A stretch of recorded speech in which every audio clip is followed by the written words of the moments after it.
Di mo nabibili nitong ganitong kalamansi, oh.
Ito pa, oh. Tingnan natin isa.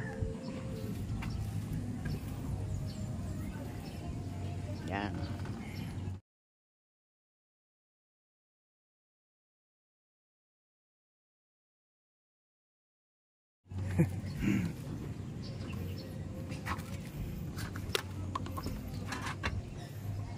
Di ba gaganda? Yan. Yan ang bunga ng bago pumatak ng ulan ay iginayak mo na yung mga halamang gumagapang. Ang halamang gumagapang, ang gusto nila pagpatak ng ulan. Kailangan po pagpatak ng ulan, kapag ka ikaw ay magtatanim ng halamang gumagapang, siguraduhin mo po na siya ay nakagapang.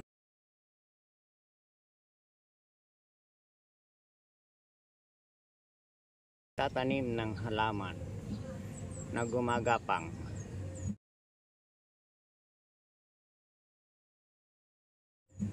Pero lang sa kamote na pagpatak ng ulan, saka ka magtatanim.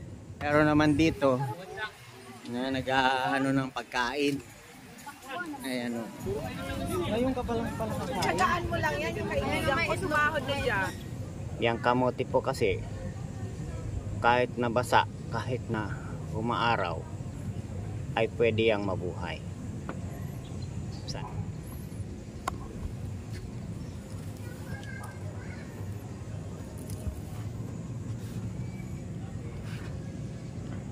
Sa bawat araw na lumilipas, may maliit na pinakikinabangan. Ang aking malunggay ay ayan. Punong-puno ng sustansya at taglay niya ng napakaraming protina na hinahanap ng ating katawan.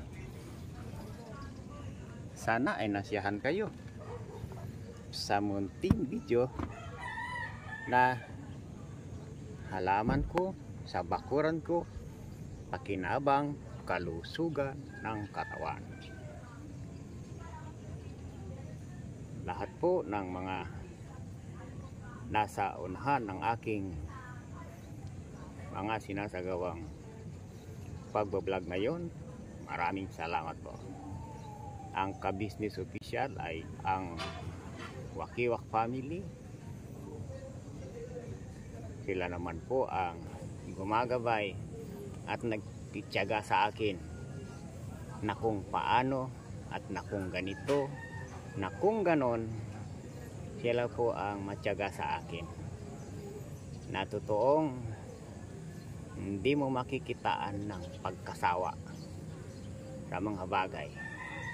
Dahil ang taong tumutulong ay handa ang loob, handa hanggang sa kabutihan, di ka aakayin sa kasamaan ng isang taong tumutulong sa iyo.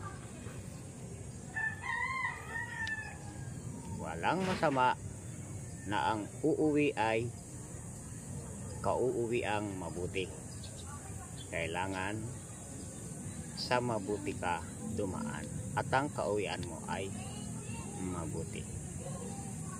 Sa mga susunod, nagkita-kita tayong muli sa umagang pamimitas ng aking pananim sa rooftop.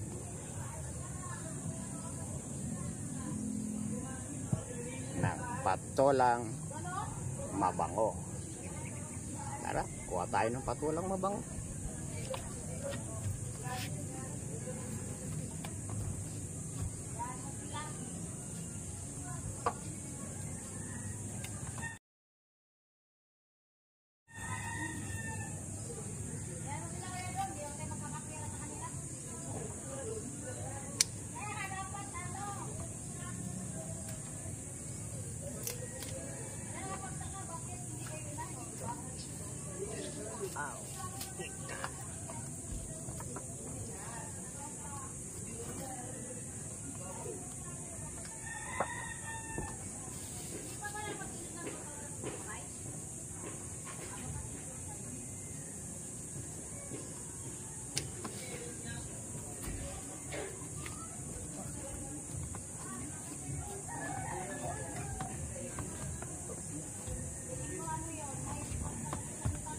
Tatlo lang po kukuhain natin.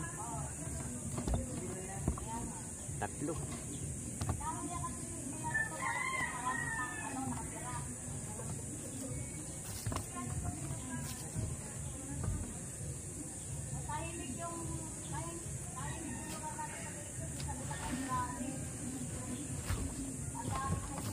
Ayan po.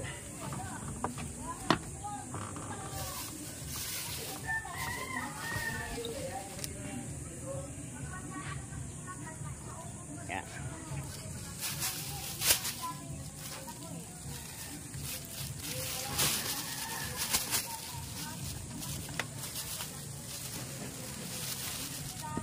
Plastic na natin at ibaba na natin doon.